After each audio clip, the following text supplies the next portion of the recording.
Hi guys, in this video I'm going to show you how to repost videos on TikTok. Let's click on the TikTok app.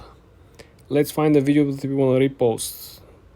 For example, let's repost this video over here. You want to click on the arrow over here, and then you see you have three different slides of menus.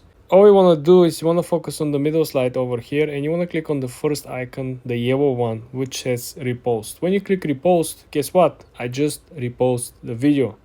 Now you probably wonder what actually happened. Let's go back to our account and see what actually happened.